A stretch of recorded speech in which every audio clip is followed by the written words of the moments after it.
ശരത് ലാൽ ഡൽഹിയിൽ നിന്നും നമുക്കൊപ്പം ചേരുന്നുണ്ട്. ശരത് ലാൽ, നമുക്കറിയാം കേന്ദ്രം വലിയ രീതിയിൽ ഇക്കാര്യത്തിൽ ഇടപെട്ടു. എന്നാൽ കേന്ദ്രത്തിന് ഇടപെടുന്നതിന് പരിമിതി ഉണ്ട് എന്ന് പറഞ്ഞിടത്താണ് പിന്നീട് കാന്തപുരത്തിലെ ഇടപെടൽ ഉണ്ടാവുകയും ഇത്രയും നടപടികൾ വേഗം മുന്നോട്ട് പോവുകയും സജീവമായി തന്നെ നടപടികൾ മുന്നോട്ട് പോവുകയും ആശ്വാസ വാർത്ത എത്തുകയും ചെയ്തത്.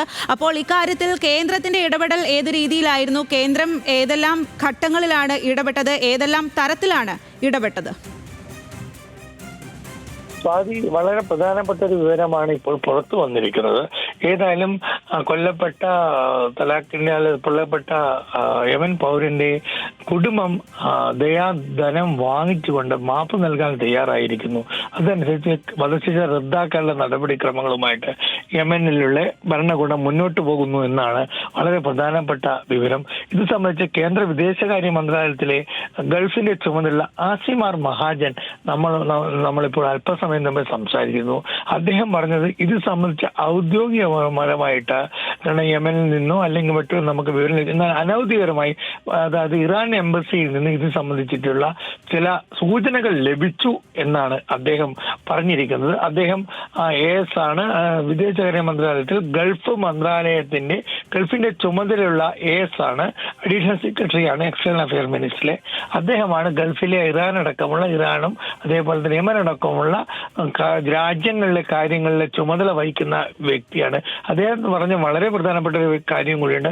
എക്സ്റ്റേണൽ മിനിസ്റ്റർ അടക്കമുള്ള വ്യക്തികളോട് അദ്ദേഹം പാർലമെന്റിൽ ഇത് കാര്യങ്ങളെ കൂടുതൽ വിവരങ്ങൾ ലഭിച്ചിട്ടില്ല. ഏതായാലും വധശിക്ഷ ഇപ്പോൾ ഇല്ല എന്നാണ് എക്സ്റ്റേണൽ മന്ത്രാലയം, ഇന്ത്യൻ വിദേശ മന്ത്രാലയം വ്യക്തമാക്കിയിരിക്കുന്നത്. ഇത് സംബന്ധിച്ച് ആരൊക്കെ ഇക്കാര്യങ്ങളൊക്കെ ബാക്ക്ഡോർ ഡിപ്ലോമസിയാണ് ഇക്കാര്യത്തിൽ വർക്ക് ചെയ്തത് എന്നാണ് അദ്ദേഹം നമ്മളോട് വ്യക്തിപരമായിട്ട് വ്യക്തമാക്കിയിരിക്കുന്നത്. ഏതായാലും വളരെ സന്തോഷകരമായ, അതായത് വിദേശകാര്യ മന്ത്രാലയത്തിന് വളരെ ആശ്വാസം നൽകുന്ന വാർത്തയാണ് യമനിൽ നിന്ന് വന്നിരിക്കുന്നത് എന്നും അദ്ദേഹം പ്രതികരിച്ചിട്ടുണ്ട്. ഔദ്യോഗികപരമായിട്ട് ഇതുവരെ പ്രതികരണം വന്നിട്ടില്ലെങ്കിൽ പോലും വധശിക്ഷയിൽ നിന്ന് നിമിഷപ്രിയക്ക് ഒരു മോചനമുണ്ടാകുമെന്നൊരു വിശ്വാസമാണ് ഇന്ത്യൻ ഇന്ത്യൻ വിദേശകാര്യ മന്ത്രാലയം വ്യക്തമാക്കുന്നത്. അതുപോലെ സ്വാതിക്കറിയാം, കാരണം ഇന്ത്യക്ക് നയതന്ത്രബന്ധം നേരിട്ടില്ലാത്ത സ്ഥലത്താണ് നിമിഷപ്രിയ ജയിലിൽ കഴിയുന്നത്. കാരണം അവിടെ ഇറാന്റെ നേതൃത്വത്തിലുള്ള ഹൂതികളുടെ ഭരണ സംവിധാനമാണ് നിലനിൽക്കുന്നത്. അതുകൊണ്ട് തന്നെ ഇറാനിൽ കൂടി വഴി നടത്തിയ ഒരു ചർച്ചയിലൂടെയാണ് ഇത്തരമൊരു വിജയത്തിലേക്ക് എത്തിയത് എന്നുള്ള ഒരു സൂചനയാണ് കേന്ദ്ര വിദേശകാര്യ മന്ത്രാലയം നമുക്കിപ്പോൾ നൽകുന്നത്.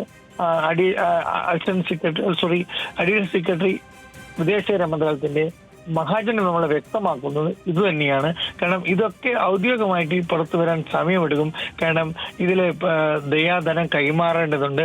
ദയാധനം മുഴുവനായി കിട്ടിയാൽ മാത്രമേ ഇക്കാര്യത്തിൽ ഒരു തീരുമാനത്തിലേക്ക് മുന്നോട്ട് പോക്കുണ്ടാവൂ എന്നാണ് ഇന്ത്യൻ വിദേശ മന്ത്രാലയത്തിന്റെ വക്താക്കളും അല്ലെങ്കിൽ വൃത്തങ്ങളും നമ്മളോട് പറയുന്നത് സാധിക്കും.